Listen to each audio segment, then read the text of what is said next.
Today we have Professor Asanga Tilakaratne for a video discussion on no soul view as taught by the Buddha. Professor, we often refer to the teaching of concept of anatta as unique to this philosophy. Tell me, is it a concept or is it the reality? Yes, when we talk about things, we talk about things at two levels. One level is to talk about something at a language level. So when we say concept, we are referring to it in a linguistic language level. When we say reality, we are talking about something existing in the world. Now this is the connection between concept and reality.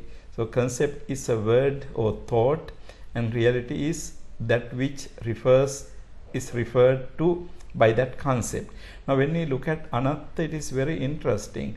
Now if I were to say that anatta is a reality, I think it's a kind of contradiction, because what we mean by anatta is the lack of atta, or lack of self, or the absence of any kind of substantial entity. So in that sense, we cannot say that anatta is a reality.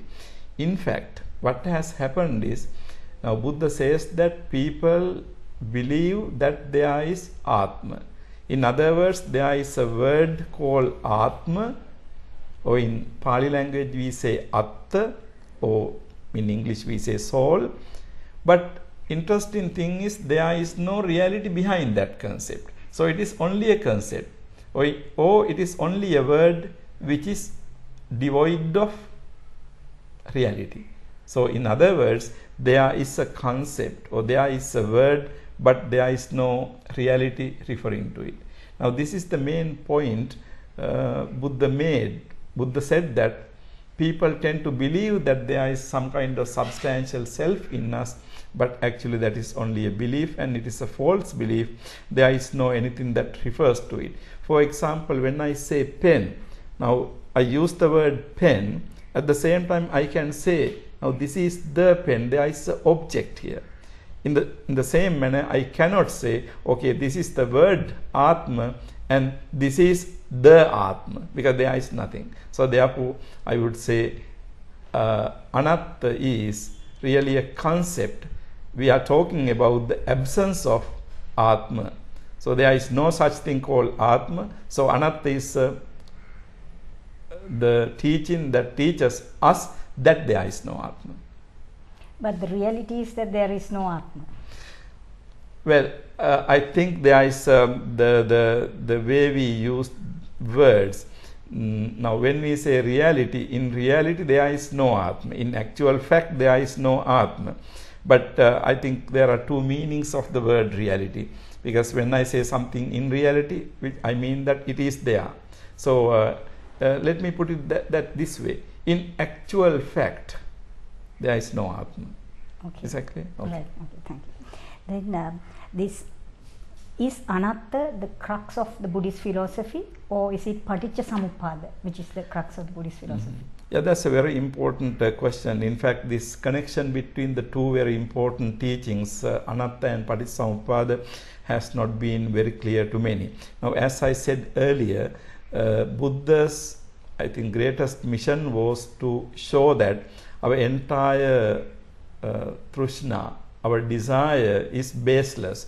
Now, in the ultimate sense, our desire is based on our concept of self, or in other words, our desire is based on the concept of I, or myself.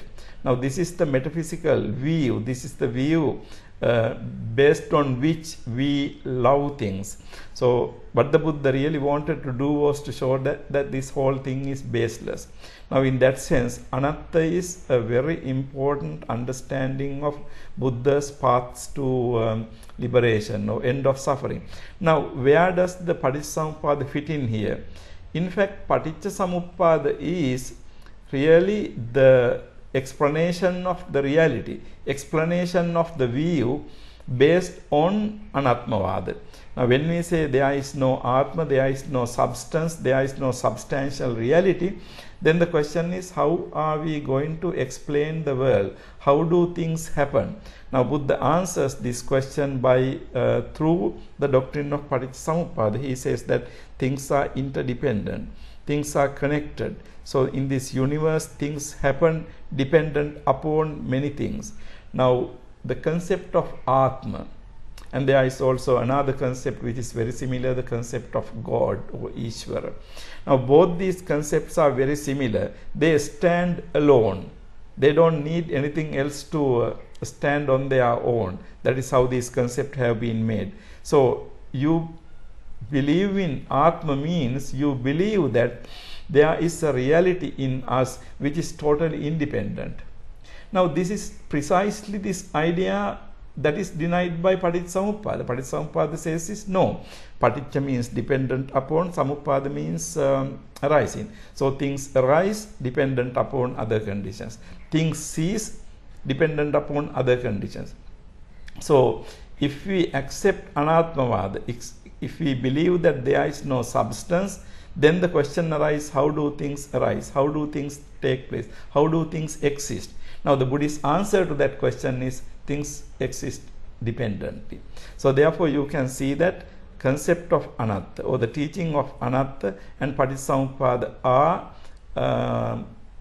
very connected. The two teachings themselves are, you can say, interdependent, because let me put it somewhat differently. Could I say that could it be that it's two sides of the same coin? Yeah, in fact, two perspectives. One is the explanation of ourselves, like Anatmavada. Paticcasamuppada's explanation of how these things work, including how suffering arises and ceases. So, therefore, Paticcasamuppada is really a method followed in the teaching. And the concept of Anatta is a very important observation of the Buddha about reality. So, this is the basic connection I see between the two. The concept of karma and rebirth are central teachings in this philosophy. Mm-hmm. If we say that there is no Atma, then what is it that transmigrates from birth to birth? Okay. Now, this is a very old question actually. This question has been raised many a time, and even during the time of the Buddha, people raised this question. This very notion of reincarnation, which is very popular today, is based on this idea of believing in something that goes from birth to birth. Now, Buddha was responding to the Hindu society.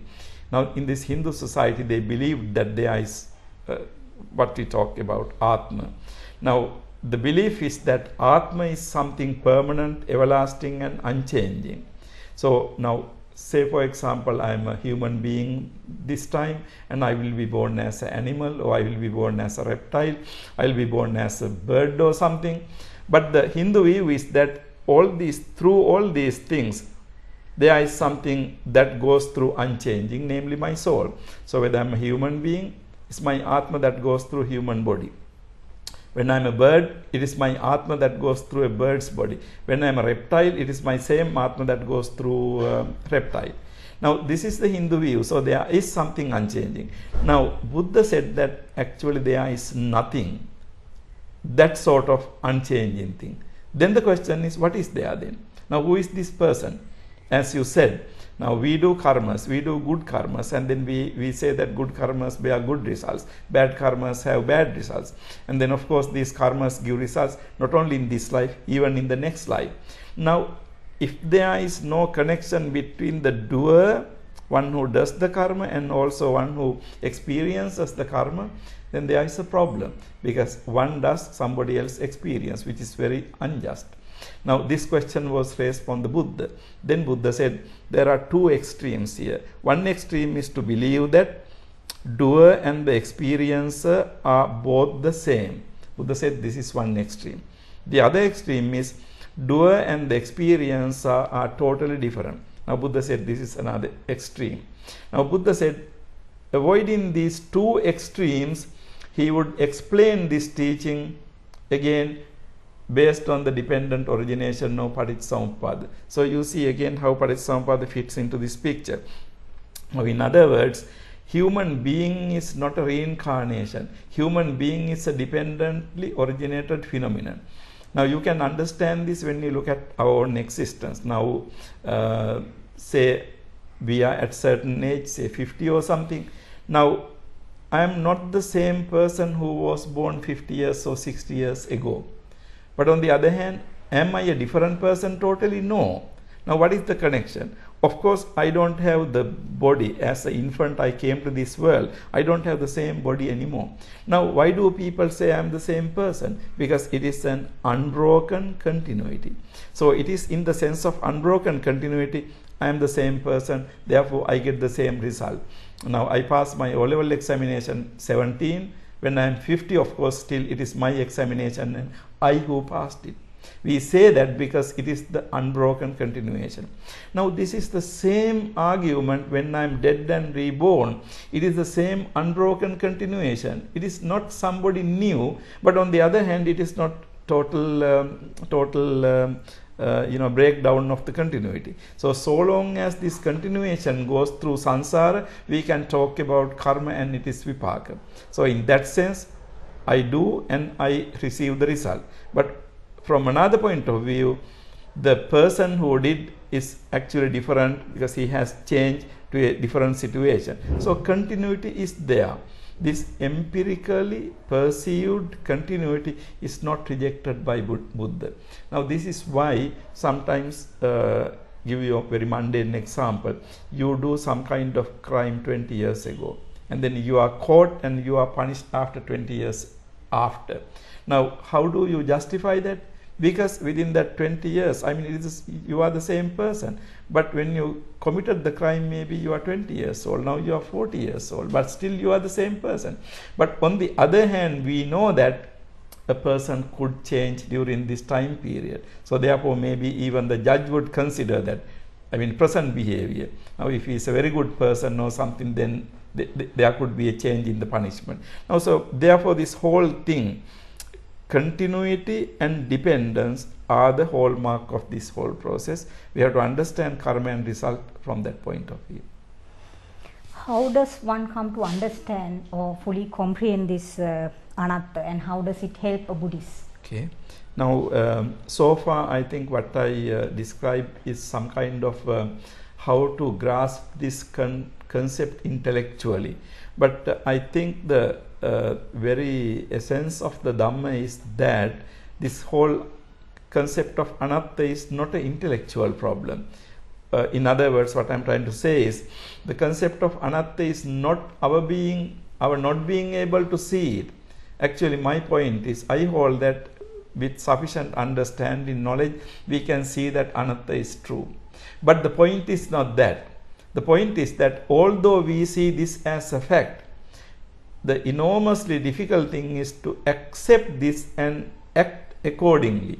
Now, if I know there is no such thing called I or myself, then I must be able to behave in that manner. But simply because I know that there is no something called I or myself, that doesn't mean that I am behaving selflessly. So that is why you can explain the behavior of many Buddhists themselves. They believe in anatma, they know that there is anatma, but still they believe in a very self-full manner. So therefore, according to my understanding of the Dhamma, the problem here is not an intellectual problem. Problem here is not a factual problem. The problem here is the matter of practice, matter of accepting it and then behaving, training ourselves to behave as if there is no Atma. So in other words, Professor, to come to understand fully or comprehend fully this concept, one has to train, tread the path, train, in other words, develop on the path. In Correct. other words, bhavana. Exactly. One has to develop one's mind in order to see this and understand this. Thank you very much. Thank you.